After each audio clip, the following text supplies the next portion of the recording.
हमारे जो 10 गुरु हैं, गुरु नानक साहब से लेकर गुरु गोविंद सिंह साहब जी तक, सब हिंदू थे। ना हम हिंदू ना मुसलमान, ये गुरु ग्रंथ साहिब जी के अंदर ही लिखा हुआ है। तो कैसे आप कह सकते हैं कि सिख गुरु हिंदू थे? मुझे कहने में गुमान है, आई एम प्राउड टू से I am a purified Hindu.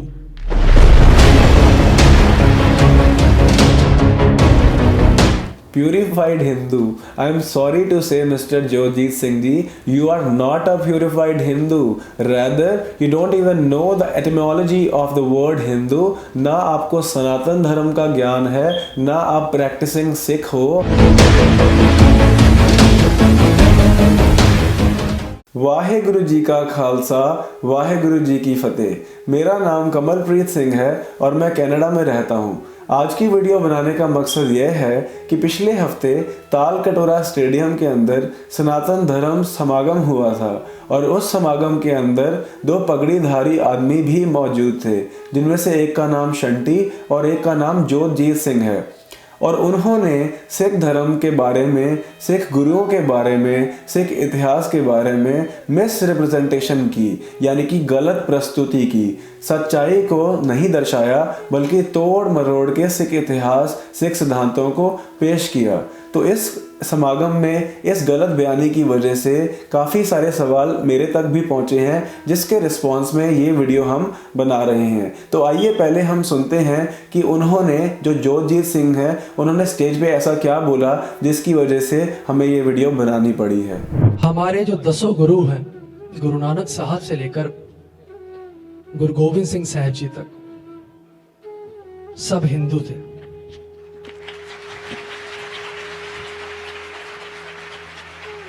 हमारे गुरुओं के नाम रामदास जी, हरि राय जी, हरि गोविंद जी, गोविंद सिंह साहब जी।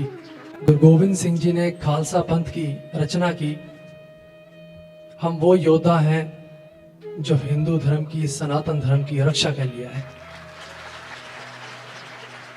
गुरु ग्रंथ साहिब में आपको आश्चर्य होगा जानकर, हरि का जिक्र, हरि माने विष्णु भगवान, उनका जिक्र 8344 बार है। प्रभु श्री राम का जिक्र 2500 से ज्यादा बार है। By the Hindu, for the Hindu, Sikh stands for the protection of Hindus like गुरुदेव बहादुर। तो जैसे कि आपने सुना, जोतजीत सिंह ने कहा कि सारे सिख गुरु, गुरु नानक देव जी से लेकर गुरु गोविंद सिंह जी तक हिंदू थे। उन्होंने ये भी कहा कि सिख धर्म खालसा पंथ की रचना हिंदुओं की रक्षा के लिए हुई है। इसके अलावा बहुत सारी उन्होंने गलत बयानबाजी की। तो इस वीडियो के अंदर हम उनकी हर बात का पॉइंट बाय पॉइंट जवाब देंगे, सो दैट कि जिन्होंने उस समागम की वीडियो देखी थी तो उनके मन में जो गलत फहमियाँ पैदा हो गई होंगी, उसकी जो क्लैरिफिकेशन है वो ये वीडियो देख के समझ जाएंगे और उनको गुरबाणी का सही अर्थ, सिख सिद्धांतों के बारे में सच्चाई का पता लगेगा। So this video is going to be very educative and informative in nature, so I request you all to watch it till the end. तो आइए शुरू करते हैं। गुरु गोविंद सिंह जी ने कहा था, देह शिवा बर मोह एह शुभ कर्मन थे कब हो ना डरो, ना डरो और स्यों जब जाए लरो, निश्चय कर अपनी जीत करो। तो शंटी जी ने कहा कि गुरु गोविंद सिंह जी ने भी कहा है, देह शिवा बर मोह एह शुभ कर्मन थे कब हो ना डरो। जी हाँ, ये पंक्तियां गुरु गोविंद सिंह जी की उच्चारण की हुई हैं, पर शंटी जी ने इस वीडियो के अंदर इस पंक्ति का सही अर्थ या फिर किस कंटेक्स्ट में ये पंक्ति उन्होंने बोली है स्टेज पे, उसके बारे में कुछ नहीं बताया। सही अर्थ ना स्पष्ट होने के कारण एक अनजान पुरुष को इस प्रकार प्रतीत होता है कि गुरु गोविंद सिंह जी कह रहे हैं कि हे शिव जी, हमें आप वरदान दीजिए कि हम शुभ कर्मों से पीछे कभी ना हटें। तो वह लोग शिवा का अर्थ ये समझ लेते हैं कि जो कैलाश पर्वत पर त्रिशूलधारी योगी महादेव जी हुए हैं, उन्हीं को शिव समझ लेते हैं। पर इस पंक्ति के अंदर शिव का अर्थ त्रिशूलधारी योगी महादेव जी नहीं है, परंतु इस पंक्ति के अंदर शिवा का अर्थ जो ईश्वर है, जो परम पिता है, जो सारी सृष्टि को बनाने वाला है, उसके बारे में बताया गया है। यहाँ पे मैं आपको बता देना चाहता हूँ कि गुरु ग्रंथ साहिब जी के अंदर, वाणी के अंदर ईश्वर के, एक ही ईश्वर के अनेक नाम प्रयोग किए गए हैं, जैसे कि हरि, जैसे कि राम, जैसे कि अल्लाह, जैसे कि खुदा, जैसे कि रहीम, जैसे कि करीम, जैसे कि गोसाई, जैसे कि नारायण, जैसे कि मुकुंद, जैसे कि अपार, जैसे कि बेअंत। तो हर जितने भी ये सारे नाम हैं ये ईश्वर के गुणों पे आधारित हैं। जैसे कि ईश्वर रम्य है, सारी तरफ मौजूद है, हर जगह रमणीय है, तो ईश्वर को राम कहा जाता है। ईश्वर हमारे पापों को हिर लेते हैं, हमारे पापों को हमसे दूर कर देते हैं, तो ईश्वर को हरि कहा जाता है। इसी प्रकार गोरख, ईश्वर गो यानी पृथ्वी, धरती की रख यानी रक्षा करते हैं, उसको स्थापित करके रखते हैं, तो ईश्वर को गोरख कहा जाता है। गोपाल, ईश्वर गो यानी धरती की पालना करते हैं, तो ईश्वर को गोपाल कहा जाता है। इसी प्रकार कृपा करते हैं तो करीम कहा जाता है, रहमत करते हैं तो रहीम कहा जाता है, सबसे श्रेष्ठ होते हैं उनको अल्लाह कहा जाता है। इसी प्रकार ईश्वर जी जो हैं वो उदार हैं, बड़े दिल वाले, बड़े हृदय वाले हैं। इसी प्रकार मुकुंद हैं, मुक्ति के दाते हैं। इसी प्रकार कभी जीते नहीं जा सकते तो उनको अजय कहा जाता है, कभी उनको कोई मार नहीं सकता तो उनको अलय कहा जाता है। तो इस प्रकार ईश्वर के बहुत सारे गुणों के आधार पे उनके नाम होते हैं और जिनका प्रयोग गुरु ग्रंथ साहिब जी के अंदर भी किया गया है। उसी प्रकार शिवा भी ईश्वर की एक कल्याणकारी गुण का नाम है, जिसको और उसका संबोधन भी एक ईश्वर के लिए किया गया है। लेकिन होता क्या है, इस संबोधन को ना समझते हुए लोग उस शिवा का अर्थ त्रिशूलधारी शिवजी समझ लेते हैं, और इसीलिए गुरु गोविंद सिंह जी ने अपने ही ग्रंथ में यह स्पष्ट कर दिया कि हमारे जो शिवा हैं, हमारे जो ईश्वर हैं, वो त्रिशूलधारी कैलाश पर्वत पे योग करने वाले महादेव जी नहीं हैं। और गुरु गोविंद सिंह जी ने कहा, महादेव को कहत सदाशिव, निरंकार का चिन्हत नह पिव। कि जो लोग हैं उन्होंने क्या गलती की, उन्होंने महादेव को ही सदा रहने वाला शिव समझ लिया। वो ईश्वर जो सदा स्थिर है, कभी जन्मता या मरता नहीं है, जो कल्याणकारी है। उन्होंने, लोगों ने क्या किया, महादेव को ही ईश्वर समझ लिया, महादेव को ही सदा रहने वाला शिव समझ लिया, पर निरंकार का चीनत नह भेव, यानी जो निरंकार परमेश्वर, सच्चा परमेश्वर है, उसका भेव यानी उसका जो भेद है, उसका जो राज है, उसको लोग नहीं समझ पाए और महादेव को ही सदा रहने वाला शिव समझने लग गए, और ये उनकी बहुत बड़ी गलती हो गई। इसी प्रकार गुरु गोविंद सिंह जी ने लिखा है, को दिजेश को मानत है और को महेश को एश बताया है, को कह विष्णु विष्णायक जाहे पजे अग ओग कटै है, 12,000 विचार अरे जड़ अंत समय सब ही तज जय हैं, ताही को ध्यान प्रमाण हिए जो थे अब है और आगे हुआ है। यानी कि गुरु गोविंद सिंह जी समझाते हैं कि लोगों ने क्या किया, कोई दिजेश को यानी ब्रह्मा जी को भगवान समझने लग गया, कोई महेश को परमेश्वर समझने लग गया, कोई कहे विष्णु विष्णायक, कोई विष्णु जी को परमेश्वर समझने लग गया। पर गुरु गोविंद सिंह जी क्या उपदेश देते हैं कि 12,000 विचार अरे जड़, हजारों बार ध्यान से इस बात का विचार कर ले इंसान कि ये जो हैं सारे देवी देवते अंत समय सब ही तज गए हैं। जब अंत का समय आता है, जब शरीर से आपकी जिंद, आपके प्राण जब निकल जाते हैं, आत्मा बाहर आ जाती है, और जब कर्मों का हिसाब देने के लिए, चंगे मंदे कर्मों का हिसाब किताब देने के लिए धर्मराज के पास जाना होता है, तो वहां पे अंत समय सब ही तज गए हैं। वहां पे ब्रह्मा विष्णु महेश, कोई भी देवी देवता आपका साथ नहीं देता, आपको कर्मों की मार से कोई नहीं छुटाता। तो गुरु गोविंद सिंह जी कहते हैं, ताही को त्यान प्रमाण हिए जो थे अब हैं और आगे वो हुए हैं। उसी परमेश्वर का ध्यान धरना चाहिए अपने हृदय के अंदर, जो पहले था, जो अब है और हमेशा रहेगा। यानी जो जन्मता नहीं है, जो मरता नहीं है, जो अकाल है, काल में कभी नहीं आता। लेकिन जो सारे देवी देवते हैं, ब्रह्मा विष्णु महेश हैं, ये सब काल के फास में हैं। काल ने इनको बनाया है, काल ही इनका विनाश कर देता है। जैसे कि गुरु गोविंद सिंह जी ने कहा है, काल पाए ब्रह्मा अवतरा, काल पाए शिवजू अवतरा, काल पाए कर विष्णु प्रकाशा, सकल काल का किया तमाशा। कि काल करके ही, समय नाल ही ब्रह्मा जी की उत्पत्ति हुई, विष्णु जी की उत्पत्ति हुई, शिव जी की उत्पत्ति हुई, लेकिन ये सारे काल के तमाशा का ही पार्ट हैं। काल ने इनको बनाया, काल ने ही इनका विनाश कर दिया, और काल हो सकता है आने वाले समय में फिर किसी ब्रह्मा को, फिर किसी महेश को, फिर किसी विष्णु को पैदा कर दे। लेकिन ये सब काल के बनाए हुए हैं, देवी देवताओं को काल ने बनाया है, पर देवी देवता ईश्वर को नहीं बना सकते। तो जो हमारे ईश्वर जी हैं वो परमेश्वर हैं, परमेश्वर जो सबको बनाते हैं और सबका नाश भी कर देते हैं। तो यानी कि देह शिवा बर मोहे है, शुभ कर्मन ते कबहू न टरों का अर्थ है कि हे कल्याणकारी ईश्वर जी, मुझे ये वरदान दो कि मैं कभी भी शुभ कर्मों से पीछे ना हटूं, मैं कभी भी शुभ कर्मों से ना डरूं, और हमेशा सच्चाई के लिए और अधर्म के नाश के लिए लड़ाई करूं और हमेशा विजय प्राप्त करूं। हमारे जो 10 गुरु हैं, गुरु नानक साहब से लेकर गुरु गोविंद सिंह साहब जी तक, सब हिंदू थे।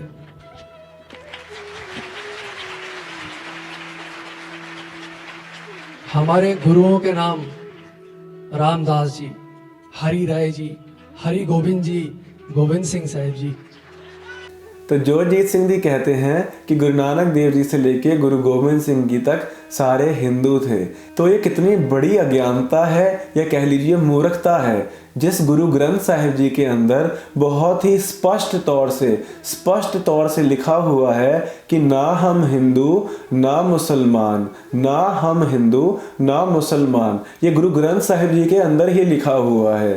तो कैसे आप कह सकते हैं कि सिख गुरु हिंदू थे, जब गुरु ग्रंथ साहिब जी में साफ ही स्पष्ट तौर पे लिखा हुआ है ना हम हिंदू ना मुसलमान।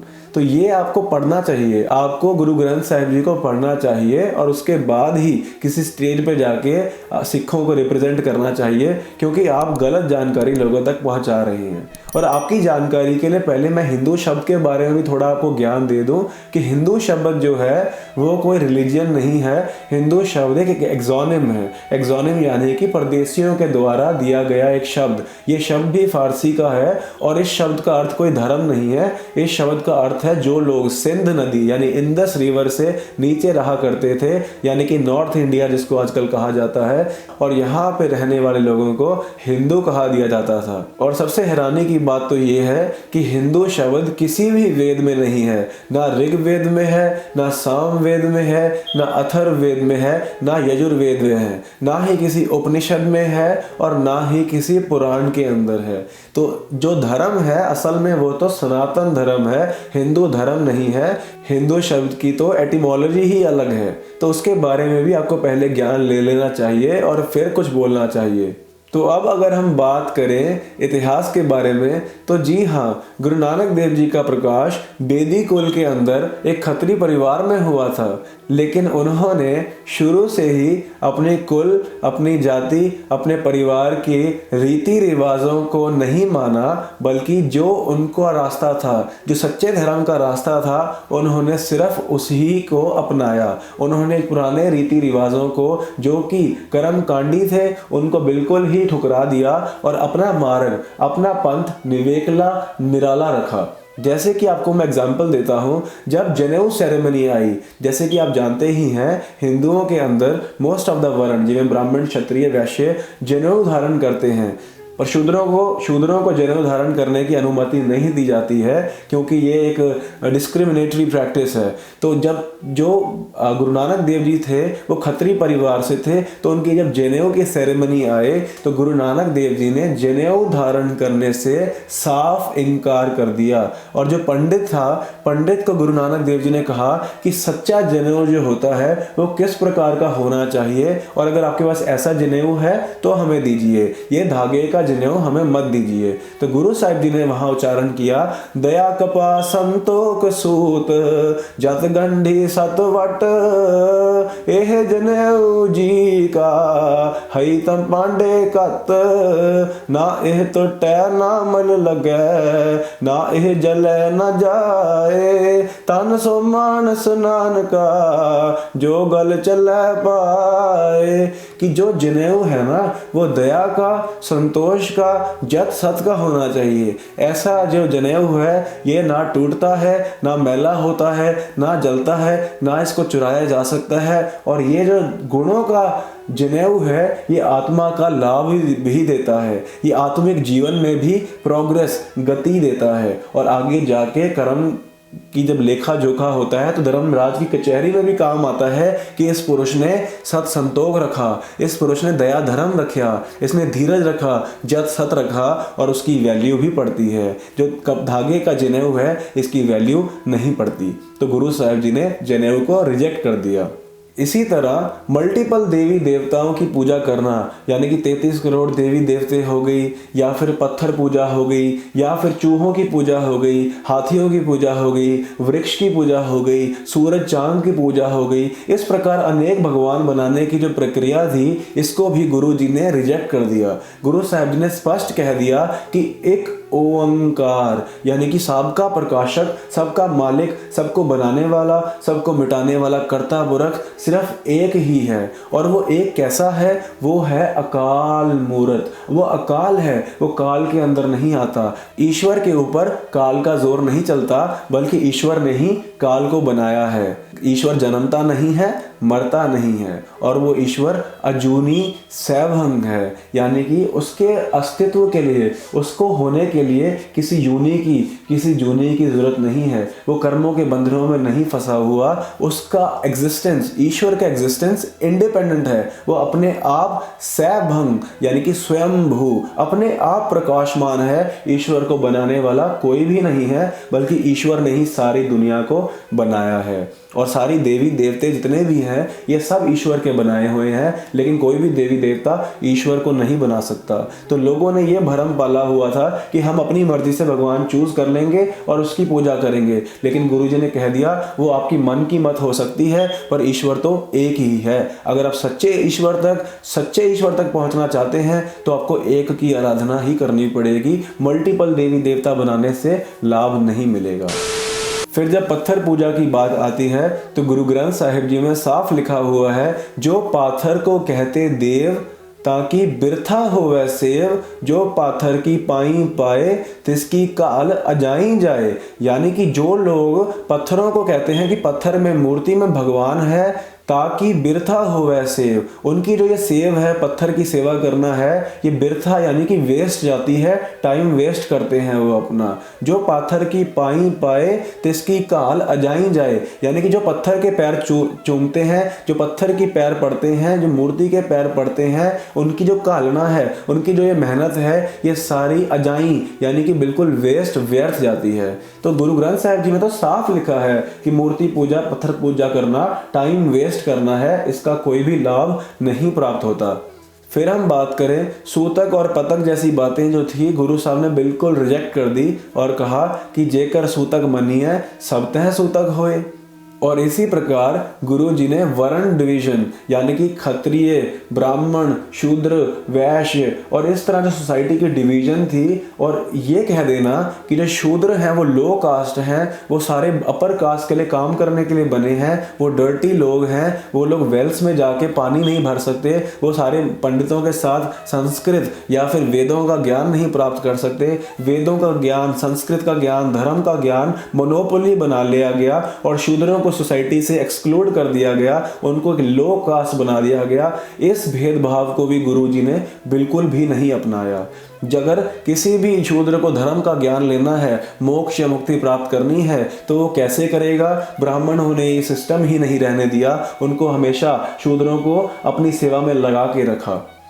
तो गुरु जी ने कहा, क्षत्रिय ब्राह्मण शूद्र वैश्य उपदेश चौह वर्णा को सांझा, गुरमुख नाम जपै सो कल में काट काट नानक मांझा। कि जो क्षत्रिय, ब्राह्मण, शूद्र, वैश्य, इन सब के लिए धर्म का जो उपदेश है वो सांझा है, कलेक्टिव है, खुला है। कोई भी आके नाम मंत्र दीक्षा गुरु जी से ले सकता है। जो भी गुरमुख नाम जपेगा, जो भी गुरमुख नाम का ज्ञान आराधना करेगा, हृदय में धारण करेगा, वो कल में कलयुग के अंदर उधरेगा, उसका पार उतारा होएगा, उसको सच्चा मोक्ष मिलेगा।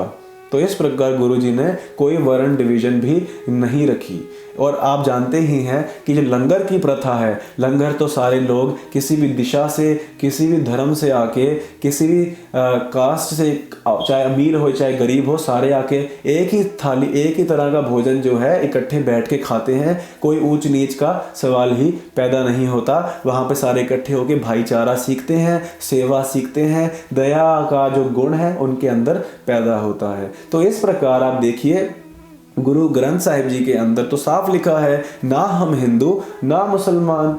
तो जब लिखा ही साफ है तो जोरजीत सिंह जी आपसे निवेदन है कि आप पहले सिख इतिहास को ढंग से पढ़िए, गुरबाणी को विचारिए, गुरबाणी को हृदय में बसाइए, जो सच्चाई है वो आप रिप्रेजेंट करिए, ना कि चापलूसी और जुत्ती चाटने का काम कीजिए। और गुरु ग्रंथ साहिब जी में ये भी शब्द लिखे हैं जिनका अर्थ स्क्रीन पे आ रहा होगा कि हिंदू मूले पूले अखोटी जाही, और इसी प्रकार हिंदू अन्ना तुर्कु काना दोहाते ज्ञानी स्याना, ये भी शब्द गुरबाणी में लिखे हैं। तो आपको गुरबाणी का पाठ पठन करना चाहिए। फिर रही बात कि गुरु साहिब जी का नाम रामदास था, हरगोबिंद था, हर राय था या हरकृष्ण था, तो ये बात कहने से ये सिद्ध नहीं हो जाता कि उन्होंने हिंदू धर्म भी अपनाया था। जैसे कि मैं आपको बता चुका हूँ, गुरु ग्रंथ साहिब जी में साफ लिखा है ना हम हिंदू, और सिख इतिहास में भी गुरु जी ने सारे रीति रिवाज जो पाखंड क्रिया थी उनको ठुकरा दिया और अपना रास्ता की तो सो अपना पंथ निराला, गुरु जी ने अपना पंथ भी निराला, यूनिक, डिस्टिंक्ट बनाया। अब बात करते हैं रामदास शब्द के बारे में। रामदास शब्द का अर्थ है जो राम का दास हो, राम यानी रम्य ईश्वर का दास हो, वो रामदास। तो गुरु रामदास जी का नाम ईश्वर परम पिता परमेश्वर पे रखा गया था। पर होता क्या है, अनजान लोग ये समझ लेते हैं कि राम का अर्थ है अयोध्या राज धनुषधारी दशरथ पुत्र श्री रामचंद्र जी, पर असल में श्री रामचंद्र जी के लिए ये शब्दों का प्रयोग नहीं किया गया है। श्री रामचंद्र जी के बारे में अगर बात करेंगे तो श्री रामचंद्र जी विष्णु जी के अवतार थे, जैसे कि श्री कृष्ण जी भी थे, परशुराम जी भी थे, मत्स्य अवतार, कच्छ अवतार, नरसिंह अवतार, और भी बहुत तरह के विष्णु जी के अवतार हुए हैं। और विष्णु जी के बारे में गुरबाणी में क्या लिखा हुआ है, ब्रह्मा विष्णु महादेव त्रैगुण रोगी, विच हौमै कार कमाई, जिन किए तिसे न चेत हैं बपड़े, जिन किए तिसे ना चेता है बपड़े, हर गुरमुख सोजी पाई। यानी कि जो ब्रह्मा विष्णु महेश ये त्रिदेव हैं, ये त्रय गुण रोगी, यानी 3 गुणों के अंदर, माया के 3 गुण होते हैं, रजोगुण, सतोगुण, तमोगुण, इन 3 गुणों के अंदर फंसे हुए हैं। रोगी भी लिखा है, रोगी यानी कि इनको त्रय गुण माया का रोग लगा हुआ है। विच हौमै कार कमाई, इन्होंने हौमै में आके, अपने काम क्रोध लोभ अहंकार में आके बहुत सारे गलत कर्म भी किए, जिनके बारे में पुरातन कथा आती है। वो अगर हम इस वीडियो में सुनाएंगे तो वीडियो का विस्तार बहुत हो जाएगा, उसके लिए आप और भी रेफरेंस देख सकते हैं। तो उन्होंने हौमै में कार कमाई। फिर गुरुजी ये बताते हैं, जिन किए तिसे ना चेत है बपड़े, कि ये जो ब्रह्मा विष्णु महेश हैं, इन्होंने भी अपने कर्ता पुरख, यानी जिस ईश्वर ने इन देवताओं को बनाया था, ये देवते उस ईश्वर को ही भूल बैठे, उन्होंने ईश्वर की आराधना करनी ही छोड़ दी। तो गुरुजी कहते हैं क्योंकि उनके पास सतगुरु की प्राप्ति उस टाइम नहीं थी, इसलिए उनको सही ज्ञान नहीं मिला इन देवताओं को भी। तो जो हर गुरुमुख सोझी पाई, जो गुरु के शरण में आता है, सतगुरु की शरण में, उसको ईश्वर का सच्चा ज्ञान सोझी प्राप्त होती है। लेकिन ये देवते भी हौमे में, माया में फंसे हुए थे। अब हम बात करें श्री रामचंद्र जी की, तो वो भी विष्णु जी की अवतार ही थे। तो अगर विष्णु जी माया और हौमे में हैं, तो श्री रामचंद्र जी भी माया और हौमे में ही हैं। और जैसे कि गुरु गोविंद सिंह जी ने 24 अवतार में कहा है कि जो 24 अवतार कहाए, तिन भी तुम प्रभ तनक ना पाए, कि आपने जो विष्णु के 24 अवतारों का जिक्र किया है, इन 24 अवतारों ने भी ईश्वर को नहीं प्राप्त किया, थोड़ा भी नहीं ईश्वर को समझ पाए। तो इस प्रकार गुरबाणी में लिखा हुआ है। तो आप कैसे कह सकते हैं कि सारे सिख गुरु हिंदू थे? ये तो बहुत ही बड़ी अज्ञानता है, और इस अज्ञानता को दूर करने के लिए ये वीडियो बनाई गई है। तो आप अंत तक देखते रहिए। गुरु गोविंद सिंह जी ने खालसा पंथ की रचना की। हम वो योद्धा हैं जो हिंदू धर्म की, सनातन धर्म की रक्षा कर लिया है। अब जोतजीत सिंह जी कहते हैं कि खालसा पंथ सिख धर्म की रचना तो इसलिए हुई है ताकि हिंदू धर्म सनातन धर्म की रक्षा की जा सके। देखिए, मैं आपको बताना चाहता हूँ कि जो सिख है, जो खालसा है, वो पहले अमृत वेले उठता है, नाम जपता है, गुरबाणी पढ़ता है, अपने गुरु का उपदेश धारण करता है, और ऐसा करने से वो अपने अंदर से काम, क्रोध, लोभ, मोह, अहंकार को मारता है और सच्चाई पे पहरा देता है, धर्म की रक्षा करता है, अधर्म का विनाश करता है। और इसी तरह गुरु जी ने हमें कृपान भी दी है, हमें शस्त्रधारी होने का भी हुक्म दिया है, और वो इसलिए ताकि कि मजलूम की रक्षा की जा सके, जुल्म का नाश किया जा सके, और अपनी स्वरक्षा और किसी गरीब पे जुल्म हो रहा हो तो उसको बचाया जा सके। अब यहाँ ज़रूरी नहीं है कि हर टोपी पहनने वाला, हर तस्बीह मुसल्ला रखने वाला ही आतंकवादी होगा, और हर भगवा कपड़ा धारण करने वाला, तिलक लगाने वाला, या फिर माला रखने वाला, या फिर धोती पहनने वाला ही संत होगा। ये ज़रूरी नहीं है।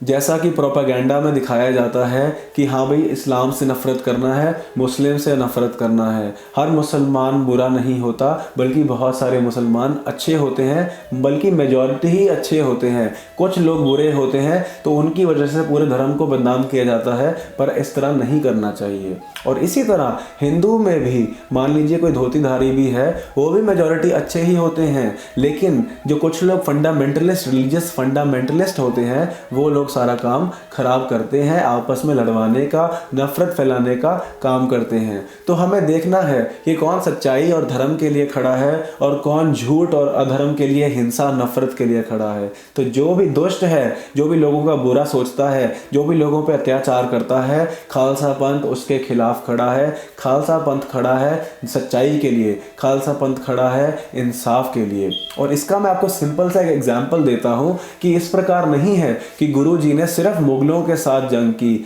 और ऐसा नहीं है कि गुरु जी ने सिर्फ मुसलमानों के साथ जंग की। उसका सबसे बड़ा उदाहरण ये है कि जो गुरु गोविंद सिंह जी ने 14 जंगें लड़ी थी, उसमें से जो पहली जंग थी वो एक हिंदू पहाड़ी राज्य के साथ ही हुई थी, जिसका नाम भीमचंद था। भीमचंद ने गुरु गोविंद सिंह जी के ऊपर हमला किया था। उसके साथ हरिचंद नाम का पहाड़ी हिंदू राजा भी था, और भी बहुत सारे हिंदू राजा थे जिन्होंने गुरु गोविंद सिंह जी पे हमला किया था।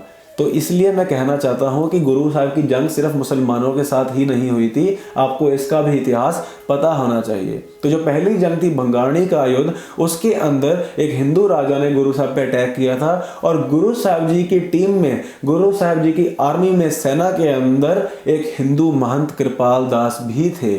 और इसी प्रकार एक मुस्लिम पीर बुद्धू शाह, वो भी गुरु साहब जी के सपोर्ट में थे। मुस्लिम पीर बुद्धू शाह गुरु साहब जी के सपोर्ट में थे। हाँ, वो बाद में गुरु साहब जी से प्रेरित होके उनके शिष्य सिख बन गए थे, लेकिन वो थे मुस्लिम बैकग्राउंड से। इसी तरह गुरु साहब जी के सपोर्ट में पठान भी थे। कई पठान गुरु साहब जी के सपोर्ट में थे, जिनको लीड कर रहे थे काले खान। तो खान ने भी गुरु साहब जी का सपोर्ट किया, पठान ने भी सपोर्ट किया, बुद्धू शाह ने भी सपोर्ट किया, और महंत कृपाल दास जी ने भी सपोर्ट किया। तो सारे सच्चे लोग जो सच्चाई के लिए खड़े थे, धर्म के लिए खड़े थे, उन्होंने गुरु गोविंद सिंह जी को सपोर्ट किया। और जो लोग अधर्म के लिए खड़े थे, वो औरंगजेब की टीम में थे। और वैसे ही उसी तरह जो भीमचंद एक हिंदू पहाड़ी राजा थे, वो भी गुरु साहब पे अटैक किए। तो ज़रूरी नहीं हर हिंदू धर्मी होगा या हर इस्लाम वाला अधर्मी होगा। तो इस बात की क्लैरिफिकेशन आपको रख लेनी चाहिए।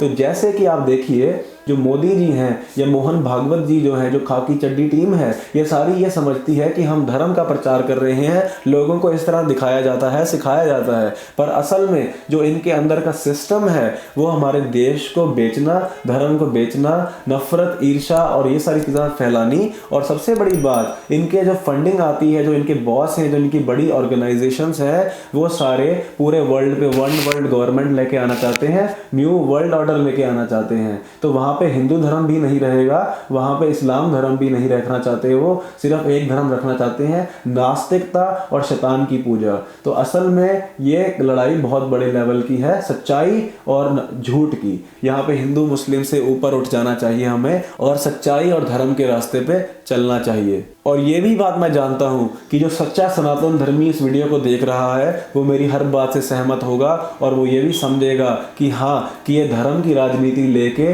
लोगों लोगों में नफरत पैदा की जा रही है और लोगों को लड़ाया जा रहा है। तो इस टाइम आ चुका है सच्चाई को पहचानने का। गुरु ग्रंथ साहिब में आपको आश्चर्य होगा जानकर, हरि का जिक्र, हरि माने विष्णु भगवान, उनका जिक्र 8344 बार है। प्रभु श्री राम का जिक्र 2500 से ज़्यादा बार है। फिर जोरजीत सिंह जी कहते हैं कि गुरु ग्रंथ साहिब जी में हरि नाम इतनी बार आया है और गुरु ग्रंथ साहिब जी में राम नाम इतनी बार आया है। तो इससे साबित क्या होता है? What do you want to conclude? पहली बात तो आपने कहा कि हरि का मतलब विष्णु होता है, लेकिन आपने हरि का मतलब विष्णु कैसे बना दिया ये भी बता दीजिए। और अगर आपके पास इतना टाइम था कि आपने काउंट भी किया है कि हरि कितनी बार आया है, तो आप गुरु ग्रंथ साहिब जी की पहली पंक्ति सिर्फ मंगलाचरण ही पढ़ लेते तो आपको समझ आ जाता कि एक ओंकार यानी कि ईश्वर सिर्फ एक ही है। विष्णु भगवान अलग, राम भगवान अलग, कृष्ण भगवान अलग, 1000 भगवान नहीं है, भगवान सिर्फ एक ही है। और उसी एक भगवान का नाम ही हरि है, उसी एक भगवान का नाम राम है, उसी एक भगवान का नाम गोपाल, गोसाई, नारायण, मुकुंद, अल्लाह और खुदा भी है। गुरु ग्रंथ साहिब जी में अल्लाह भी आया है, जैसे कि लिखा है कबीर अल्लाह की कर बंदगी, अल्लाह की बंदगी करने को कहा गया है, अल्लाह की भक्ति करने को कहा गया है, यानी कि उस एक ईश्वर की। इसी तरह अल्लाह पाकम पाक है, शक करो जो दूसर होए, अल्लाह जो है पवित्र पावन है, लिखा हुआ है गुरु ग्रंथ साहिब जी के अंदर। इसी तरह अव्वल अल्लाह नूर उपाया, कुदरत के सब बंदे, एक नूर ते सब जग उपजया, कौन भले को मंदे, कि यानी अव्वल अल्लाह ने सृष्टि की रचना की है, इस प्रकार लिखा हुआ है। तो अब आप इसको हिंदुत्व का रंग कैसे देंगे गुरु ग्रंथ साहिब जी को? इसमें तो अल्लाह भी लिखा हुआ है, इसमें तो खुदा भी लिखा हुआ है। अब हम बात करते हैं जो हरि शब्द लिखा है। हरि शब्द का अर्थ है जो हमारे पापों को हिर लेता है, जो हिर लेता है, हमारे प्राणों को हिर लेता है, उसको कहा जाता है हरि। और इसी प्रकार जो राम यानी कि ईश्वर रम्य है, सब जगह मौजूद है, उसको कहा जाता है राम। और यदि हम रामचंद्र जी की बात करें तो साफ लिखा है राम रहीम उबार ना सके हैं, जाकर नाम रटा है, कि अगर अयोध्या वासी रामचंद्र जी का नाम का जाप करोगे तो ये तुम्हें अंत काल में उबार नहीं सकते, तुम्हारी मुक्ति नहीं करवा सकते। तो इसलिए सिर्फ एक ईश्वर जो निरंकार है उसकी भक्ति करनी चाहिए। इसी प्रकार अगर विष्णु जी की बात करें तो गुरबाणी में लिखा है जिते राम से कृष्ण होए बिशन आए, तित्यो काल खाप्यो नाते काल खाए, यानी कि रामचंद्र जी जैसे, कृष्ण जी जैसे, विष्णु जी के जो अवतार बनाए गए थे ये सारे काल ने बनाए थे और काल ने इनका विनाश कर दिया। लेकिन ये अवतार, ये देवते काल का कुछ भी नहीं बिगाड़ पाए, कुछ भी समय में हेरफेर नहीं कर पाए। तो यानी कि ईश्वर जो है जिसने समय को, काल को बनाया है, उसी ने ही ये सारे देवी देवताओं अवतारों को बनाया है। तो हमें ईश्वर की पूजा करनी चाहिए, सच्चे हरि की, सच्चे राम की पूजा करनी चाहिए, अवतारों की और देवी देवताओं की नहीं करनी चाहिए। इस प्रकार गुरु ग्रंथ साहिब जी में लिखा हुआ है। और गुरु ग्रंथ साहिब जी के अंदर रामचंद्र जी का भी जिक्र आता है, लेकिन वो बहुत कम जगह पे आता है। और जब आता है तो वो पंक्तियां जो हैं उसके बारे में मैं आपको सुना देता हूँ, उसके अर्थ आप स्क्रीन पे देख सकते हैं। रोवै राम निकाला पया, सीता लक्ष्मण विछुड़ गया। इसी प्रकार मन में चूरै रामचंद्र, सीता लक्ष्मण जोग। इसी प्रकार आता है पांडे तुमरा रामचंद्र, सो भी आवत देखा था, रावण सीती सरबर होई, घर की जोए गवाई थी। इस प्रकार गुरबाणी में लिखा हुआ है, तो आपको ध्यान से पढ़ना चाहिए। मुझे कहने में गुमान है, आई एम प्राउड टू से I am a purified Hindu, purified Hindu, purified Hindu.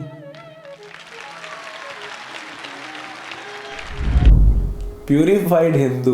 I am sorry to say, Mr. Jojit Singh ji, you are not a purified Hindu. Rather, you don't even know the etymology of the word Hindu. ना आपको सनातन धर्म का ज्ञान है, ना आप practising Sikh हो, आप you are basically a मिलगोभा, यानी आप एक मिक्सचर हो। आपको खुद नहीं पता कि आप क्या कौन सा धर्म फॉलो करते हो और आपके धर्म के सिद्धांत क्या है। सो इट्स बेटर कि ऐसे स्टेज पर जाके कुछ भी बोलने से पहले थोड़ी बेसिक नॉलेज भी ले लेनी चाहिए। हमारे 5वें गुरु श्री गुरु अर्जन देव जी महाराज जी को इसलिए शहीद किया गया क्योंकि उन्होंने आदि ग्रंथ जो लिखा था उसमें अल्लाह का नाम भी लिखा। जहांगीर ने फतवा जारी कर दिया कि गुरु अर्जन देव को शहीद कर दो, क्योंकि इन्होंने अल्लाह का नाम अपने आदि ग्रंथ में लिखा है। हमारे गुरु अर्जन देव जी को, गुरु तेग बहादुर साहब जी को, गुरु गोबिंद सिंह साहब जी को, 4 साहिबजादों को शहीद किया गया। देखो, गुरु अर्जन देव साहिब जी की जब शहादत हुई थी तो उनकी शहादत इस कारण की वजह से नहीं हुई थी कि उन्होंने गुरु ग्रंथ साहिब जी में अल्लाह लिखा था।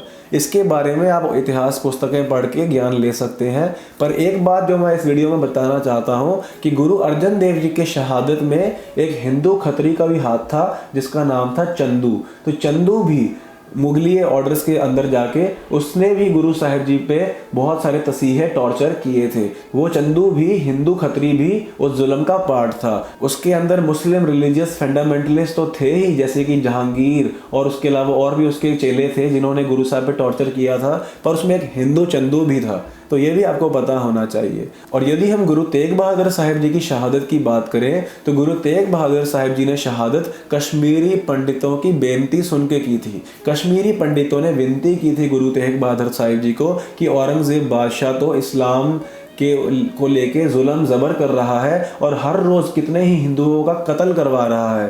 तो यदि आप एक महापुरुष हो, आप ईश्वरीय संत हो, तो यदि आप हमारी सहायता करेंगे तो कुछ हो सकता है। तो गुरु तेग बहादुर साहिब जी ने कश्मीरी पंडितों की विनती सुन के अपनी शहादत आप ही जाके दी थी, ताकि सनातन धर्म, जो हिंदू लोग थे, उनकी रक्षा हो सके, उनकी फ्रीडम ऑफ रिलीजन, उनकी फ्रीडम ऑफ चॉइस जो है वो बच सके, ज़बरदस्ती उनका कत्ल या उनका कन्वर्शन ना हो। अब हम बात करते हैं साहिबजादों की। गुरु गोबिंद सिंह जी के 4 साहिबजादे, जब छोटे साहिबजादों की शहादत हुई थी, उनको जब सज़ा सुनाई गई थी, वज़ीर खान ने जब सज़ा सुनाई थी कि इनको दीवार में जिंदा चिना जाएगा, तो उस टाइम ध्यान रखने वाली बात यह है कि एक गंगू ब्राह्मण था। एक गंगू ब्राह्मण था जिसने गुरु साहिब जी के बच्चों को मुगलों के पास पकड़वाया था। यानी कि अगर वो ब्राह्मण इस तरह ना करता तो शायद 4 साहिबजादे पकड़े ना जाते। पर वो हिंदू ब्राह्मण जो गंगू था, उसने शिकायत लगा के गुरु साहिब जी के बच्चों को पकड़वाया था। तो आप ये देखिए कि यहाँ पे एक हिंदू इन्वॉल्वमेंट है। इसी तरह बाद में सुच्चानंद नाम का एक जो वजीर खान का दरबारी था, उसने गुरु साहिब जी के बच्चों के खिलाफ, साहिबजादों के खिलाफ वजीर खान को भड़काया था। यानी कि ये जो गुरु गोबिंद सिंह जी के बच्चे हैं, ये तो सपोले हैं, बड़े होकर ये भी सांप बनेंगे और आपके खिलाफ फौज तैयार करेंगे और आपको मारेंगे, तो इसलिए आप इनको भी सजा सुनाइए। तो यहाँ पे भी एक हिंदू की इन्वॉल्वमेंट थी। तो कहने का मतलब ये है कि सिर्फ रिलीजियस फंडामेंटलिस्ट इस्लामिक फोर्सेस तो थी कुछ जिन्होंने ये जुल्म ढाया था, लेकिन उसके अंदर हिंदू भी इन्वॉल्व थे।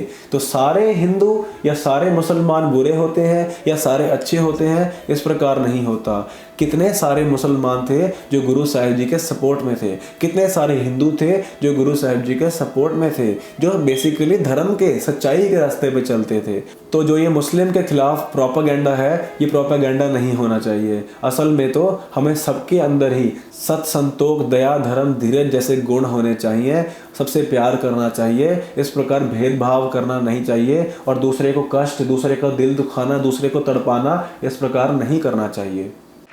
बहुत सिख नहीं है जो आज भी सेकुलरिज्म की बात करें।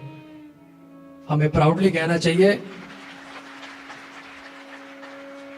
By the Hindu for the Hindu, Sikh stands for the protection of Hindus like Guru Tegh Bahadur. तो यहाँ पर मैं आपको बताना चाहता हूँ कि गुरु तेग बहादुर साहिब जी, यदि उस टाइम जुल्म मुसलमानों पे हो रहा होता, हिंदूज मेजॉरिटी में होते और हिंदू लोग ज़बरदस्ती मुसलमानों को कन्वर्ट करके हिंदुइज्म में लेके आ रहे होते या फिर मुसलमानों का कत्ल करा रहे होते, तो गुरु तेग बहादुर साहिब उस टाइम पे मुसलमानों की भी रक्षा करते। या सिखों का सिद्धांत किसी एक धर्म की रक्षा के लिए या किसी एक जाति की रक्षा के लिए नहीं है, ये सच्चाई और न्याय की रक्षा के लिए है। जैसे कि गुरु गोबिंद सिंह जी ने स्पष्ट किया है, याही काज तरा हम जन्मंग, समझ ले हो साधु सब मनमंग, तरम चलावन संत उबारन, दुष्ट सबन को मूल उपारन। यानी धर्मों का प्रकाश करने के लिए, दुष्टों का विनाश करने के लिए और संतों को सच्चा धर्म सिखा के उबारने के लिए हम आ रहे हैं और खालसा पंथ की साधना भी करेंगे। हिंदू धर्म कहता है मिट्टी की भी पूजा करो मूर्ति के रूप में, पेड़ की भी पूजा, सूरज की भी पूजा, चांद की भी पूजा। हमारे जाप साहब में भी ये लिखा है, नमो सूरज सूरजे, नमो चंद्र चंद्रे। गुरु गोविंद सिंह जी ने भी कहा है, हर कण में परमात्मा है। जोतजीत सिंह जी, आपको ये पता होना चाहिए कि सिख धर्म में पत्थर पूजा है ही नहीं।